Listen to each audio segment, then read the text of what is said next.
পশ্চিম ত্রিপুরা জেলা ক্ষেতমজুর ইউনিয়নের উদ্যোগে সোমবার শহর আগরতলার প্যারাডাইস চৌমুহনীতে 5 দফা দাবির ভিত্তিতে 2 ঘন্টার গণ অবস্থান কর্মসূচি পালিত হয়। ত্রিপুরা ক্ষেতমজুর ইউনিয়নের উদ্যোগে শ্রমিকদের স্বার্থ সংশ্লিষ্ট বিভিন্ন বিষয়ের উপর আলোকপাত করে রাজ্য সরকারের উদ্দেশ্যে মোট 5 দফা দাবি জানানো হয়। রেগাও টুয়েপে মজুরি 600 টাকা সহ বছরে 200 দিনের শ্রম দিবস সৃষ্টি করতে হবে। ক্ষেতমজুর সহ সমস্ত ভূমিহীনদের ভূমি ও গৃহের ব্যবস্থা করতে হবে।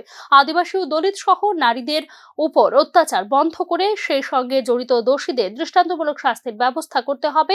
প্রায় 20 কোটি ক্ষেতমজুর ও শ্রমিকদের জন্য নির্দিষ্ট ও সুসংহত আইন প্রণয়ন করতে হবে এবং রাজ্যের সাম্প্রতিক বন্যায় ক্ষতিগ্রস্তদের সাহায্যার্থে কেন্দ্র ও রাজ্য সরকারকে আর্থিক প্যাকেজ ঘোষণা করতে হবে।